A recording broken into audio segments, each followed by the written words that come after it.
Hello everyone, welcome to my YouTube channel. और जैसा कि आप सब जानते हैं कि हम लोग क्लास 10th हिस्ट्री एनसीईआरटी की जो बुक है उसको कंप्लीट करने की कोशिश कर रहे हैं। और हमने काफ़ी पार्ट्स लेसन 1 के कंप्लीट कर लिए हैं, थोड़ा सा और बचा है। और हम लोग प्रयास करेंगे कि इस वीडियो में ये जो लेसन है उसको कंप्लीट किया जा सके। ठीक है, तो आइए समय को बर्बाद ना करते हुए हम लोग देखते हैं। और एक बात और, आप लोग बुक अपने पास ज़रूर रखिएगा। ठीक है, तो आज का जो टॉपिक है हमारा वो है विजुअलाइजिंग द नेशन, यानी राष्ट्र को विजुअलाइज करना, यानी एक स्वरूप प्रदान करना। While it is easy enough to represent a ruler through a portrait, कहने का मतलब कि किसी व्यक्ति को, किसी शासक को एक चित्र में परिवर्तित करना या उसकी स्टैचू बनाना, मूर्ति बनाना बहुत ही आसान काम है, कंपेयर कि आप किसी राष्ट्र को कैसे कोई स्वरूप प्रदान करेंगे। जैसे मान लीजिए भारत देश है, तो आप उसे क्या चेहरा प्रदान करेंगे, उसे क्या स्वरूप प्रदान करेंगे, ये थोड़ा सा कठिन काम है ना। तो वही कह रहे हैं कि अगर आप किसी शासक का, किसी राजक का चित्र बनाना चाहते हैं या मूर्ति बनाना चाहते हैं तो ये बहुत ही आसान काम है कंपेयर टू जब आप किसी देश को कोई स्वरूप प्रदान करना चाहते हैं। ठीक है, artist in the 18th and 19th century found a way out by personifying a nation। तो 18वीं और 19वीं शताब्दी में क्या हुआ, जो उस टाइम के आर्टिस्ट वगैरह हैं उन लोगों ने इस चीज़ का प्रयास किया कि राष्ट्र को पर्सोनिफाई किया जाए, उसका मानवीकरण किया जाए, यानी राष्ट्र को एक स्वरूप प्रदान किया जाए, उसकी छवि बनाई जाए, राष्ट्र का चित्र बनाया जाए। In other words, they represented a country as if it were a person. तो वही बात है कि इन लोगों ने प्रयास किया कि एक राष्ट्र को ऐसे व्यक्त किया जाए जैसे कि वह एक पर्सन है, व्यक्ति है। तो nations were then portrayed as female figures.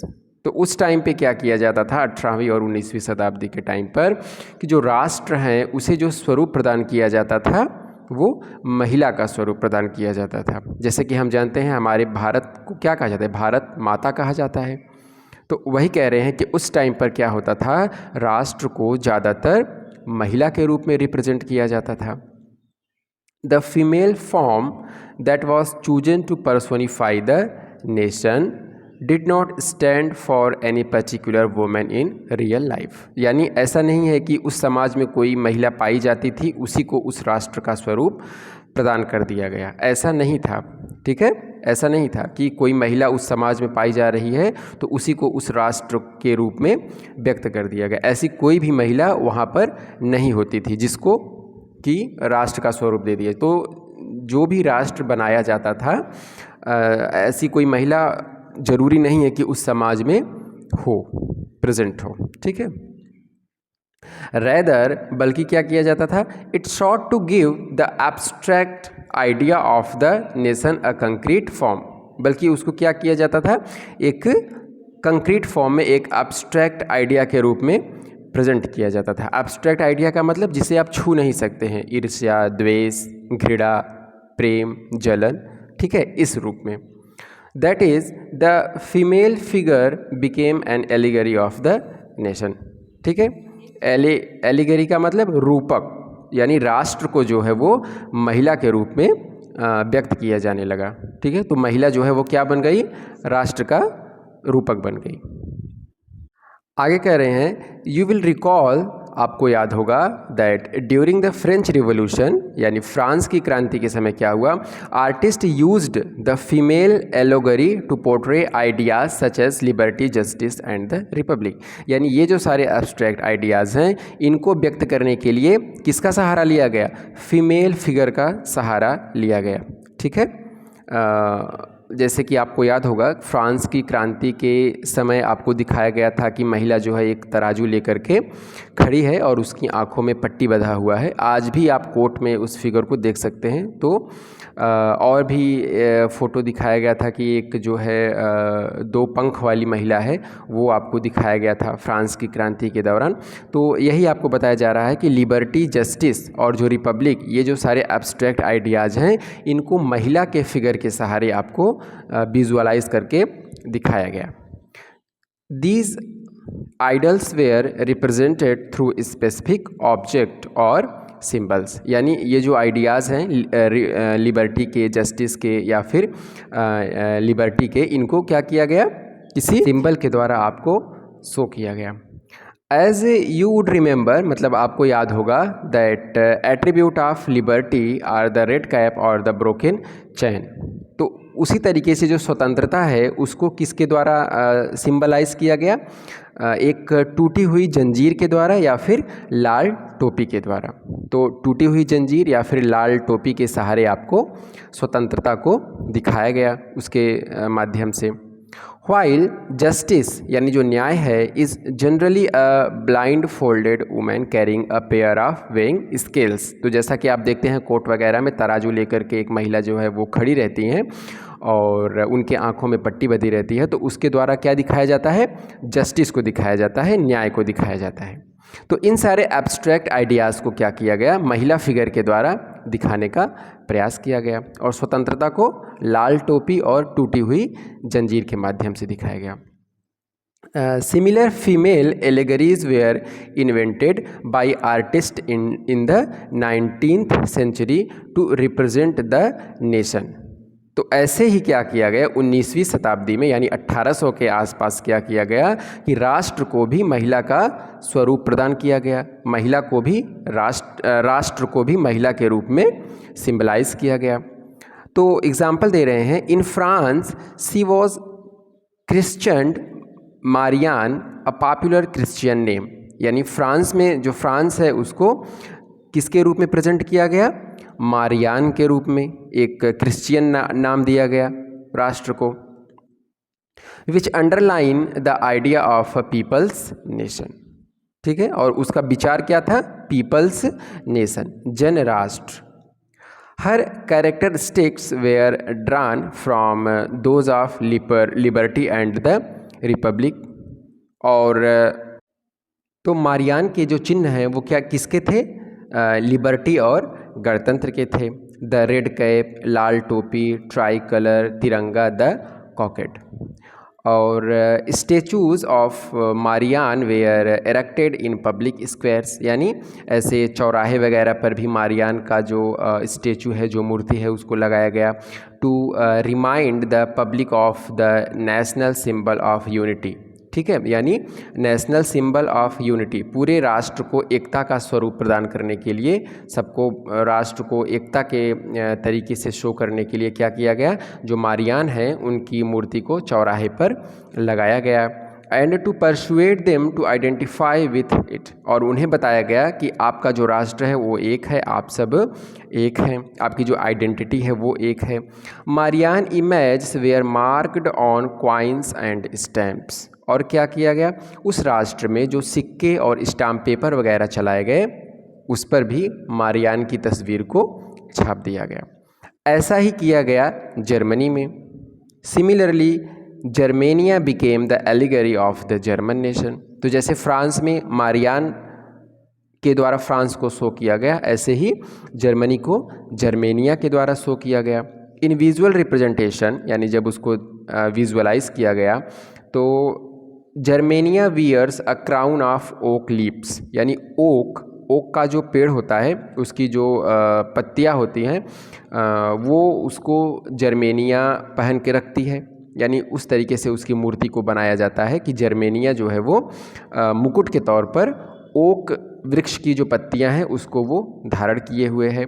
As the German oak stand for heroism, क्योंकि जो ओक का वृक्ष होता है वो वीरता का प्रतीक होता है, ठीक है।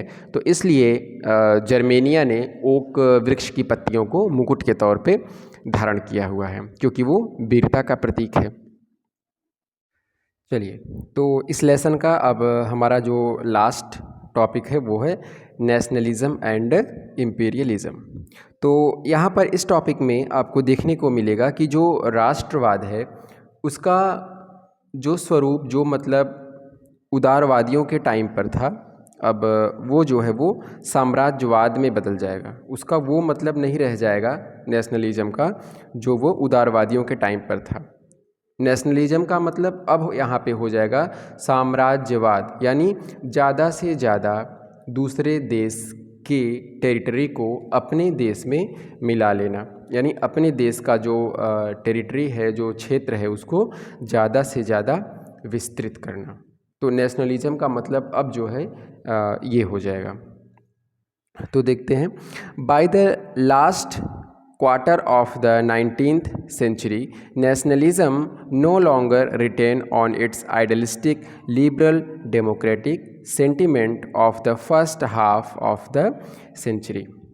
तो 19th सेंचुरी के फर्स्ट हाफ में इसका जो नेशनलिज्म का जो मतलब होता था, यानी ये उदारवाद, डेमोक्रेसी, लोकतंत्र, इन सारी चीज़ों से जो जुड़ा हुआ था, अब उसका स्वरूप बदल जाता है। ठीक है, तो अभी ये क्या हो जाता है, but became a narrow creed with limited ends. तो क्या हो जाता है, अब इसका जो दायरा है वो बहुत ज़्यादा नैरो हो जाता है, सकरा हो जाता है नेशनलिज्म का मतलब। तो जैसा कि हमने आपको बताया, इम्पीरियलिज्म हो जाता है इसका मतलब, यानी ज़्यादा से ज़्यादा दूसरे देश के टेरिटरी को कैप्चर कर लेना।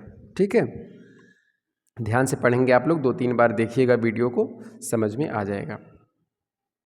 यानी अब बात किया जा रहा है 1870 के आसपास का। तो कह रहे हैं कि during this period nationalist groups became increasingly intolerant of each other, यानी जितने भी राष्ट्रवादी ग्रुप हैं, समूह थे, एक दूसरे के प्रति क्या हो जाते हैं, इनटॉलरेंट, यानी असहिष्णु, कोई किसी का बर्दाश्त नहीं करेगा, सहनशीलता नहीं रह गया राष्ट्रवादियों में।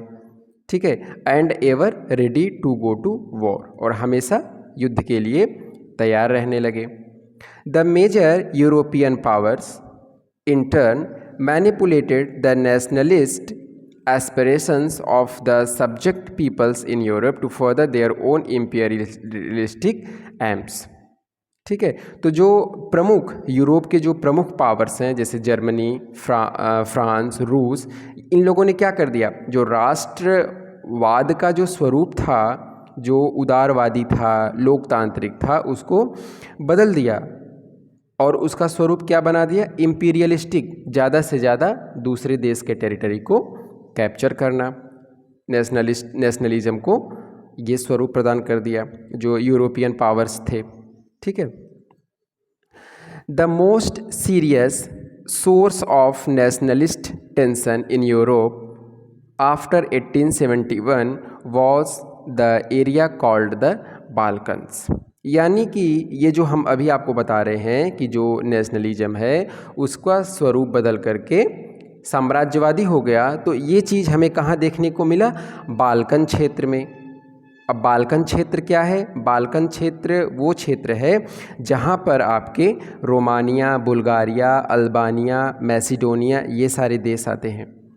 तो the Balkans was a region of geographical and ethnic variation comprising modern day, यानी आज के समय में ये जो देश हैं जो अभी हम आपको बता रहे हैं, इसको कहा जाता था बाल्कन क्षेत्र, जहाँ पर 1870-71 के आसपास साम्राज्यवाद के लिए जंग छिड़ जाता है। तो ये एरिया क्या था, जो बाल्कन क्षेत्र है, इसको याद रखिएगा आप लोग, इम्पॉर्टेंट फैक्ट है। तो Romania, Bulgaria, Albania, Greece, Macedonia, Croatia, Bosnia Herzegovina, Slovenia, Serbia and Montenegro.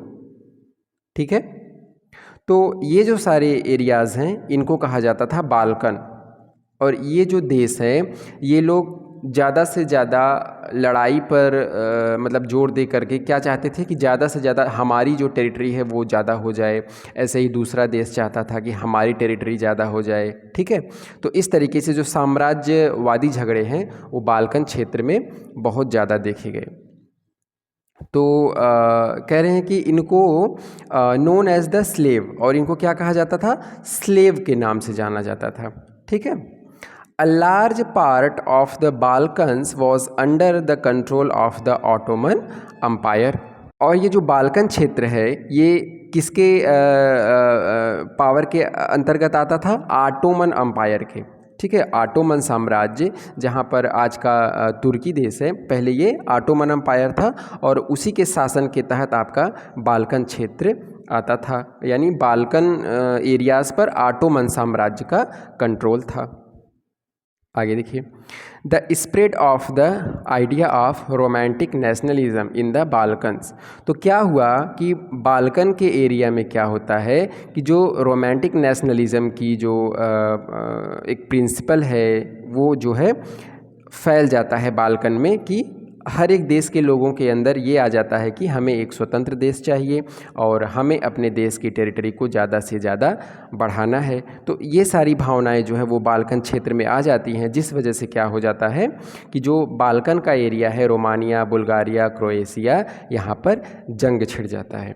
तो इसी के साथ क्या होता है, जो ऑटोमन अम्पायर है उसके कंट्रोल से बहुत सारे देश जो है वो आज़ाद होना स्टार्ट हो जाते हैं और यहाँ पर बाल्कन एरिया में जंग जैसा माहौल तैयार हो जाता है।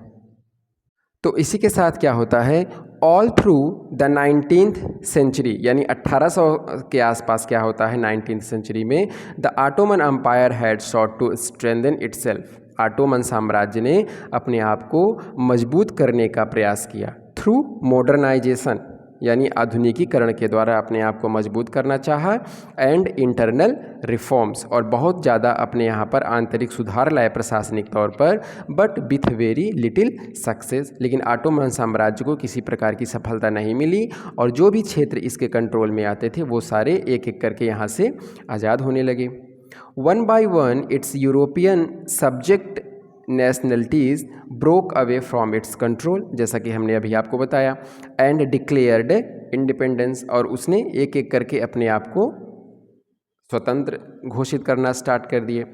The Balkan people based their claims for independence और political rights on nationality and used history to prove that they had once been independent. यानी जो बाल्कन एरियाज़ के जो लोग हैं उन लोगों ने अपने इतिहास का सहारा लिया और बताया कि हम लोग जो है प्राचीन काल से ही स्लेव नहीं हैं, दास नहीं हैं, हमें दास स्लेव बनाया गया है, इसलिए हम क्या कर रहे हैं, अपने आप को स्वतंत्र कर रहे हैं। तो अपने इतिहास का सहारा लेकर के ये लोग ऑटोमन साम्राज्य के खिलाफ बगावत करते हैं।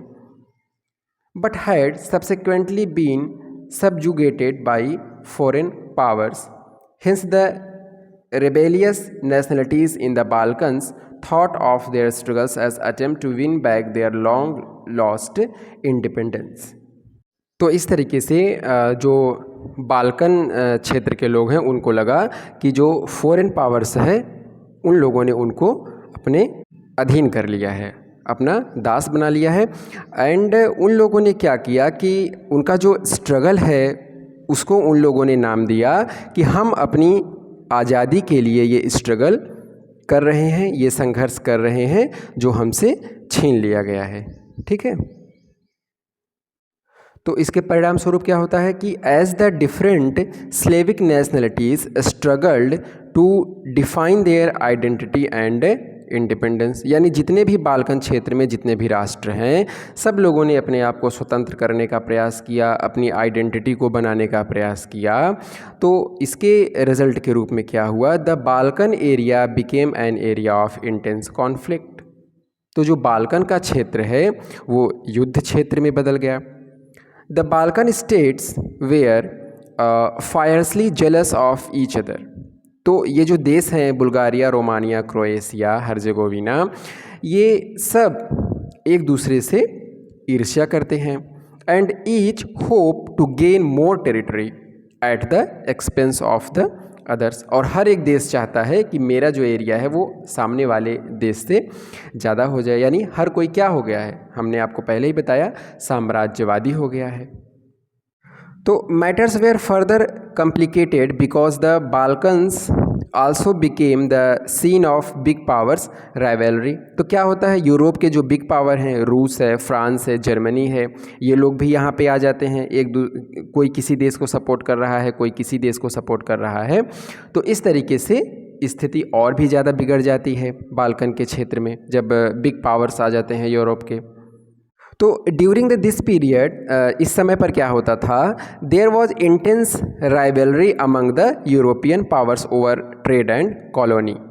तो जो यूरोपियन पावर हैं इस टाइम पर उनके बीच में बहुत ज़्यादा द्वंद्व चलता था कि किसका व्यापार ज़्यादा फले फूले, ठीक है, कौन ज़्यादा से ज़्यादा उपनिवेश बना ले, ज़्यादा से ज़्यादा देश को कौन गुलाम बना ले। तो इस चीज़ को लेकर के जो बिग पावर हैं यूरोप के, उनके बीच में भी संघर्ष चलता था, as well as naval and military rights. तो किसका जो नौसेना है वो अच्छा हो जाए, ज़्यादा स्ट्रांग हो जाए, मिलिट्री ज़्यादा स्ट्रांग हो जाए। तो इस चीज़ को लेकर भी ये जो बिग पावर है यूरोप के, ये लोग जो है वो द्वंद्व रखते थे एक दूसरे के साथ। These rivalry were very evident in the way by the Balkan problem unfolded. तो कहने का मतलब कि बाल्कन क्षेत्र की जो समस्याएं हैं, जैसे जैसे वो अनफोल्ड होती गई, खुलती चली गई, these rivalries were very evident in the way, यानी ये जो प्रतिस्पर्धाएं हैं ये भी खुल करके सामने आ गई। जो बिग पावर्स हैं यूरोप की, उनकी जो प्रतिस्पर्धाएं हैं वो भी खुल करके सामने आ गई। जैसे जैसे बाल्कन क्षेत्र की जो समस्याएं हैं वो ओपन होने लगी, अनफोल्ड होने लगती हैं।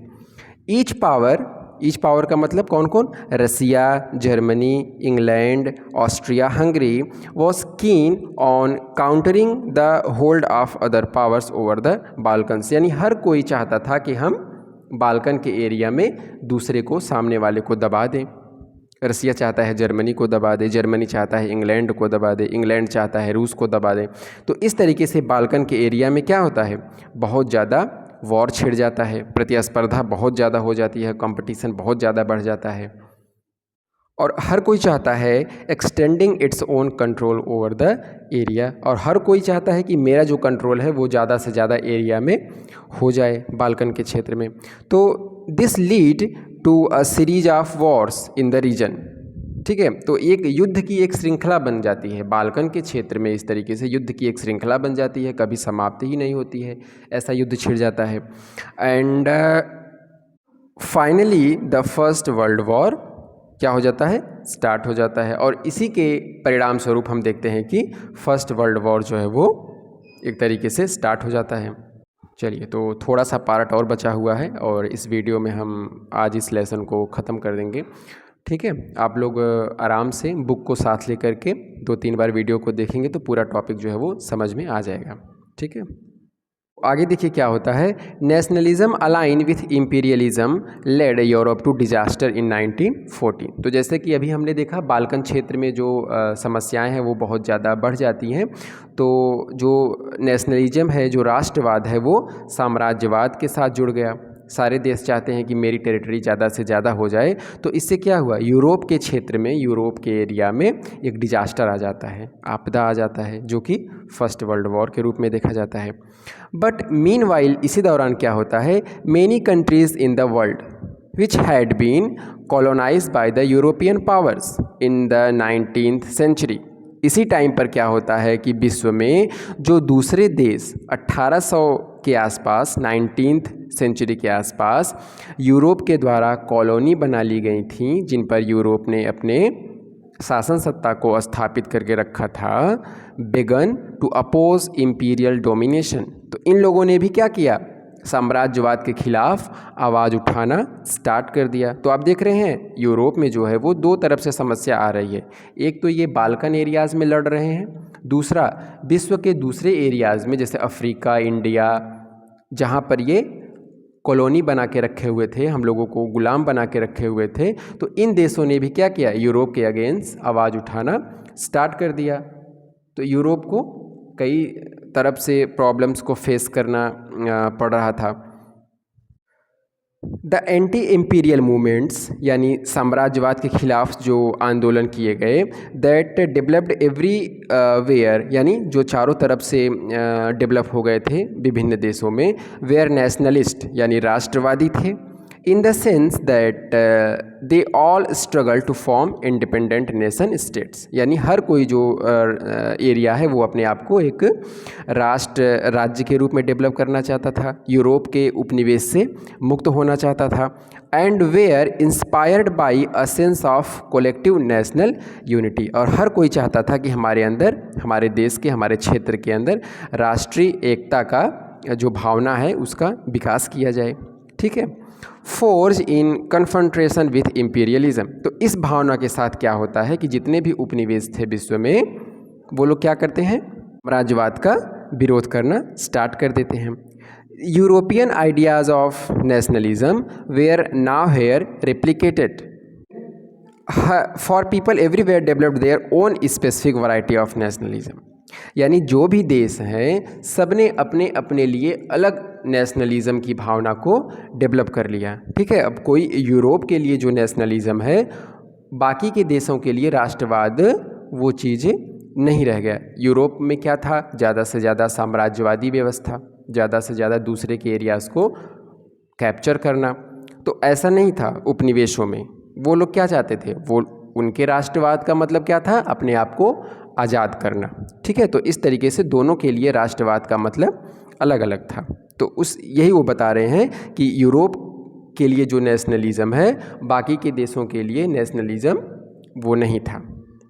But the idea that societies should be organised into nation states came to be accepted as natural and universal. लेकिन एक राष्ट्र राज्य को बनाने का जो सिद्धांत है, जो भावना है, उसको पूरे विश्व में स्वीकार किया गया कि हाँ, राष्ट्र राज्य का निर्माण हर जगह होना चाहिए, लोगों के अंदर एक कॉमन यूनिटी होनी चाहिए, कलेक्टिवनेस का सेंस होना चाहिए। तो इस तरीके से पूरे वर्ल्ड में जो है वो नेशन स्टेट की भावना को एक्सेप्ट किया गया। तो इसी के साथ फ्रेंड्स हमने लेसन 1 जो है वो कंप्लीट कर लिया है। तो लगभग 8-9 वीडियोस हो गए हैं और बहुत ही अच्छा सेशन रहा। और मैं चाहता हूं कि आप लोग ज़्यादा से ज़्यादा इसको अपने फ्रेंड्स के साथ शेयर करें और आप लोग बार बार वीडियोस को रिवाइज़ करें और अपनी तैयारी को करते रहें। तो अगर आपको वीडियो अच्छा लगा है तो please like, share and subscribe और पढ़ते रहिए। ठीक है। Thank you so much.